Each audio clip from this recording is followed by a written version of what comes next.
এটা একটা টাইগার মুরগি। সাধারণত ওর ঠান্ডাজনিত রোগ কারণে ও আলাদা রাখা হয়েছে। ওর মুরগির যে দেখেন হা করে শ্বাস নিতে যাচ্ছে, নাক ওর পুরোপুরি বন্ধ ঠান্ডার কারণে, এবং ওর যে বীজটা এর মধ্যে চুনার পরিমাণ বেশি আছে। আগের থেকে কিছুটা পরিবর্তন হয়েছে, তারপর অনেক চুনার পরিমাণ বেশি আছে। এর অন্যতম কারণ হচ্ছে মুরগির ঠান্ডা বা সালমোনেলা রোগ যেটাকে বলি আমরা। এই ধরনের রোগের কারণে মুরগি এইভাবে হা করে শ্বাস নেয়, তারপর মুরগির চোখ ফুলে যায়। দেখা যায় মুরগিটা দুর্বল হয়ে গেছে, চোখ দিয়ে পানি আসে, এরকম চোখ ফুলে যাবে, এবং নাক, চোখ বা কানের এই লতির এই সাইডটা আপনার ফুলে যাবে।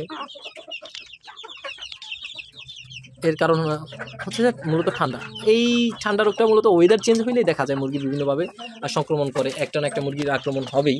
এটার থেকে আপনার অনেক সময় দেখা যায় যে মুরগি আমরা বুঝি না, মুরগি হাঁচি দেয়। এটা যদি আমরা না বুঝতে পারি, আমাদের অবহেলা থাকে, সেই ক্ষেত্রে মুরগি বিভিন্ন রোগে হয়েছে। যেমন আমরা রানীক্ষেত বলেন, গাম্বুরা বলেন, বা মুরগির যেটা আমরা সাধারণত বলে থাকি যে ডিসেন্ট্রি টাইপের একটা মানে ডায়রিয়া লক্ষণ থাকে। এটা মুরগির ডায়রিয়াটা মূলত দেখা যায় না, যে কি মানে বোঝা যায় না, তারা বোঝা যায় না কী রকম হয়।